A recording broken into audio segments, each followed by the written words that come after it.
Assalamu alaikum everyone. Welcome to my YouTube channel. Don't forget to like, subscribe my channel for more real life stories. My today's vlog is all about my Umrah journey. I recently went for Umrah and I wanted to share this spiritual journey with you all. So let's get started. Video को and तक देखिएगा। मैं आपसे share करूंगी कि हम किस travel agency के थ्रू गए थे और हमारा सफ़र कैसा रहा। मैंने अपने साथ दो अबाया रखे थे, एक ब्लैक और एक ब्राउन कलर में, जो कि एक मैं मिकात में यूज़ करूँगी अहराम के लिए और दूसरा मैं जुमा के दिन यूज़ करूँगी। अम्ब्रेला बहुत ज़्यादा ज़रूरी है, जितनी ज़्यादा यहाँ पे गर्मी पड़ी है, लेकिन वो मैं लेके जाना भूल गई थी। इसके अलावा मैंने 2 अदद हिजाब कैप रखी थी, स्लीव्स रखी थी और कॉटन का स्कार्फ रखा था, जो कि स्लिप नहीं होता और उम्रा में आपको आसानी रहती है।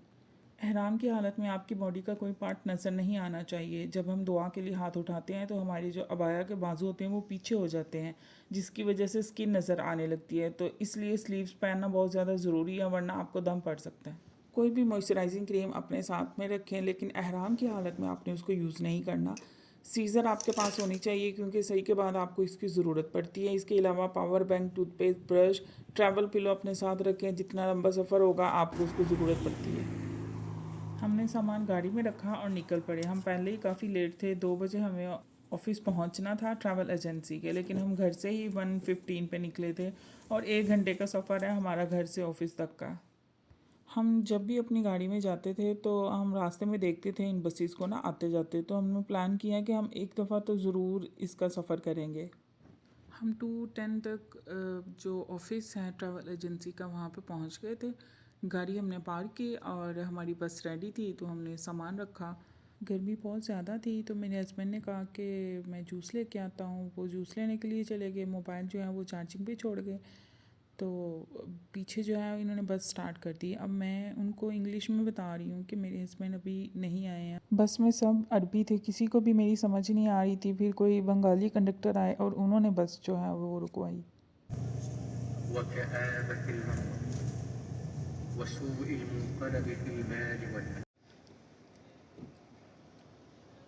हम रियाद से तकरीबन 2:30 निकले थे और ये पहला गैस स्टेशन था जहाँ पे हमारी बस जो है वो रुकी थी असर की नमाज़ के लिए।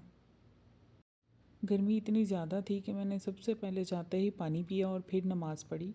नमाज़ पढ़ने के बाद हम बाहर आ गए। असर की नमाज़ के बाद हम सबसे पहले तो बस की तरफ आए, ताकि हम ये पता कर सकेंगे बस अभी और कितना देर यहाँ पे रुकेगी। फिर उसके बाद हमने प्लान किया हम कुछ खा लेते हैं, क्योंकि हम लंच किए बगैर निकले थे घर से। तो हमने ये फ़लाफ़ल सैंडविच लिया, क्योंकि मुझे फ़लाफ़ल बहुत ज़्यादा पसंद है और ये वाकई में बहुत ज़्यादा टेस्टी था।